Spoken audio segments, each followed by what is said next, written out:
বন্ধুরা, সুতরাং কোরআনের পাখি জাতির শ্রেষ্ঠ তাফসীর কারো কোরআনের পাখি।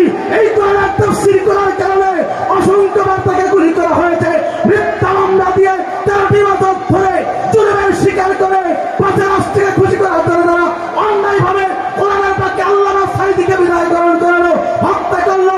ওই বাংলার মুসলমান হত্যাকারী বিচার চান কারা কারা? মুহাদ্দিস আল্লাহকে দেখে লা ইলাহা ইল্লাল্লাহু মুহাম্মাদুর রাসূলুল্লাহ। চিৎকার করে বলেন সাল্লাল্লাহু আলাইহি সাল্লাম। ও আমার মা ফাতেমা,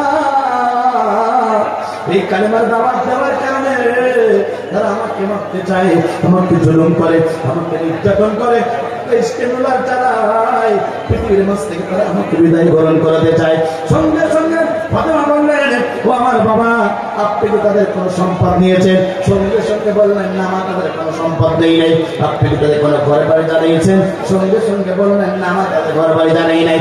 আমার বন্ধুরা, সঙ্গে সঙ্গে ফাতেমা করলেন, মা ফাতেমা, আমার বুকটা শুকিয়ে যায়, তুমি আমার জন্য একটু পানির ব্যবস্থা গ্রহণ করো। সঙ্গে সঙ্গে নবীর করে ফাতেমা চলে গেলেন। মসজিদে নবীর পাশে একটা আঙ্গুর বাগান ছিল, আঙ্গুরের বাগানের মালিকের নাম ছিল আব্বাস। সে আব্বাসের কাছে চলে গেলেন। আব্বাসকে আমার বন্ধুরা আব্বাসের কাছে গিয়ে বললেন, আব্বাস, তুমি আমার বাবার জন্য তোমার আঙ্গুরের বাগান থেকে কিছু আঙ্গুরের ফলের ব্যবস্থা গ্রহণ করো। আব্বাস সঙ্গে সঙ্গে আঙ্গুরের ফল কথা কিছু জোগাড় করে দিলেন। রাসূলুল্লাহ সাল্লাল্লাহু আলাইহি ওয়াসাল্লাম আঙ্গুর ফল চাপ দিলেন, একটা আঙ্গুরের রস হয়ে গেল। নবীর কাছে নিয়ে গেলেন, নবী সেবন করলেন, একটা শক্তি অনুভব করলেন। দুহাত তুলে আবার আল্লাহর কাছে বলেন, আল্লাহ, কাবাব করতে নিজের স্ত্রী মারা গেছে, নিজের কাছে মারা গেছে, মনটা ভীষণ খারাপ, তাই 2 রাকাত নামাজের জন্য মেরেছিলাম। আল্লাহ, ওই কাফের আমাকে মারার জন্য আমার উটের নাড়ি বলে আমার পিঠের উপরে চাপাই দেওয়া হয়েছিল। রব্বুল আলামিন, আল্লাহ, আপনার কাছে দোয়া করি, যারা আমাকে মারতে চায়, আমি নবী বেঁচে থাকতে থাকতে যেন তারা দুনিয়ার মাঝে বিদায় গ্রহণ করে। একবার জোরে জোরে বলুন আল্লাহু আকবার। আমার বন্ধুরা, এই করে বিশ্বনবী দোয়া করলেন, দুনিয়ার সমস্ত দোয়া ব্যর্থ হতে পারে, নবীর দোয়া কি ব্যর্থ হবে? জোরে বলেন হবে না। কবুল হয়ে গেল। 7 জন কাফেরের কর্ণকবরের ভিতরে সমস্ত আওয়াজ চলে গেল, সমস্ত শব্দ চলে গেল, 7 জন কাফের টেনশনে পড়ে গেল। আমার বন্ধুরা, আব্দুল্লাহর বেটা মুহাম্মদ দোয়া করেছে, 100% আমরা ধ্বংস হতে হবে। পরের বছরে বদরের প্রান্তে যুদ্ধ হলো। রাসূলের 2 জন সাহাবী মুআয এবং মাঝের কাছে ওই আবু জাহলের দুষ্টা সুদ্ধা জাহান্নামে চলে গেল। একবার জোরে জোরে বলেন আল্লাহু আকবার। আমার বন্ধুরা, নবী কালেমার দাওয়াত দিলেন, আবু জাহল সহ্য করতে পারলেন না, নবী দোয়া করলেন, তারা ধ্বংস হয়ে গেল, জাহান্নামী হয়ে গেল। আমার বন্ধুরা, কোরআনের পাখি আল্লামা সাঈদী বলেছিল, তোমরা যদি আমাকে 13টি বছর ধরে মিথ্যা মামলা দেওয়ার পরে যদি পৃথিবীর মাঝ থেকে অন্যায়ভাবে বিদায় গ্রহণ করো, আমি সাঈদী দোয়া করলাম 1 বছর ক্ষমতার রাস্তায় থাকতে পারবে না। আল্লাহ নবী দোয়া করলেন, আমার বন্ধুরা, আল্লাহ পাক কবুল করলেন। আবু জাহল ধ্বংস হয়ে গেল। আর ফেরাউনের লেডি, ফেরাউনের বোন লেডি পর্যন্ত কোরআনের পাক আল্লামা সাঈদী দোয়া করেছিল, ওই লেডি অর্থাৎ ফেরাউনের বাচ্চা বাংলার জমিন থেকে পালাতে বাধ্য হয়ে গেল। কথা বলুন ঠিক না বেঠিক? না ঠিক না বেঠিক? বাংলার মুসলমান করে আল্লাহ না ফরমান, বিপদে যখন পড়ে ফেলাই চোখের পানি। আল্লাহ কয়, তোরা যে কোথাও চিটিং ব্যস্ত আমরা জানি। আল্লাহ আমার বন্ধুরা, ধরে মোল্লা ধরে না, ধরলে মোল্লা ছাড়ে না, সবাই ধরে বারবার, মোল্লারা ধরে একবার। এই মোল্লা তাদেরকে ধরেছে, জানাজার নামাজ তাদের পড়াই লেগেছে। কথা বলুন ঠিক না বেঠিক? আমার বন্ধুরা, সুতরাং কোরআনের পাখি জাতির শ্রেষ্ঠ তাফসীর কারো কোরআনের পাখি। এই কোরআনের তাফসীর করার কারণে অসংখ্যবার তাকে গুলি করা হয়েছে, মিথ্যা মামলা দিয়ে 13টি বছর ধরে জুলুমের শিকার করে 5 রাষ্ট্রকে খুশি করার জন্য তারা অন্যায়ভাবে কোরআনের পাখি আল্লামা সাঈদীকে বিদায় গ্রহণ করলো, হত্যা করলো।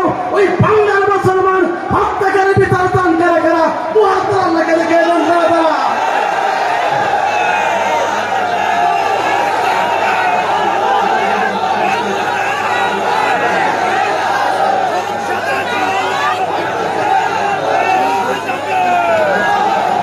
আমার বন্ধুরা, কথা স্পষ্ট।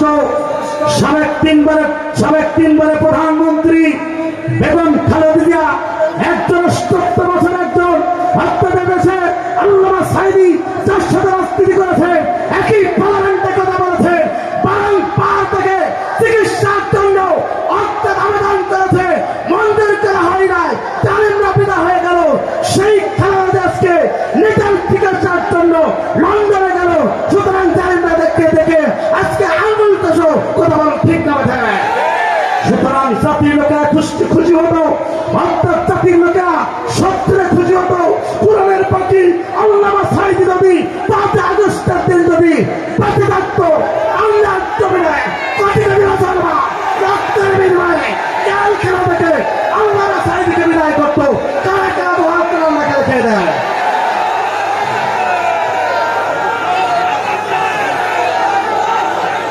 আমার বন্ধুরা, সিদ্ধান্ত আপনাকে নিতে হবে।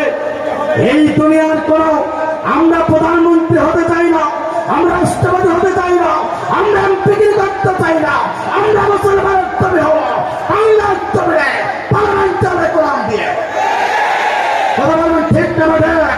মুসলমান হিসাবে বেঈমান হিসাবে মৃত্যুবরণ করতে চাই না, মুসলমান হিসাবে নবীর উত্তরসূরি হিসাবে নবীর উম্মত হিসাবে আল্লাহ তবে কোরআন চলে। কথা বলুন, ঠিক না বেঠে? সুতরাং বলতে চাই আমরা যাচ্ছে মুসলমান, জীবন গ্রন্থ হচ্ছে আমাদের কোরআন, আমাদের অবস্থা আল্লাহ, এই জীবন দিয়ে চাল্লাহ, আমাদের মৃত্যুর মালিক আল্লাহ, আসমান থেকে মৃত্যুর ভাইসাল্লাহ হয়, জমিন থেকে হয় না, যতদিন বাঁচব আল্লাহ আপনাদের পক্ষে থাকবো। কথা বলুন, ঠিক না বেঠে? আমার বন্ধুরা, সুতরাং বিশ্বনবী এই দিনের দাওয়াত দিতে কষ্ট করেছেন। আপনাকে আমি দিনের পথে চলার দরকার আছে না? নাই। 1 নম্বর দিন প্রতিষ্ঠা আন্দোলনে সম্পৃক্ত হবে যারা, আল্লাহ পাক তাদেরকে ভালোবাসবেন, জান্নাত দেবেন তিনি কে? 2 নম্বর হচ্ছে যারা মুমিন হতে পারবে তাদের জন্য জান্নাত বরাদ্দ করবেন তিনি কে? কোরআন শরীফের 5টা আয়াত ছিল, সময়ভাবে বলতে পারলাম না। 3 নম্বর হচ্ছে যারা এই জমিনে আল্লাহর জন্য ব্যবসা করবে, আল্লাহ পাক বলেন তাদের জন্য আমরা জান্নাত বরাদ্দ করব। চিৎকার করে বলেন আল্লাহু আকবার। বাকি থাকলো কয়টা?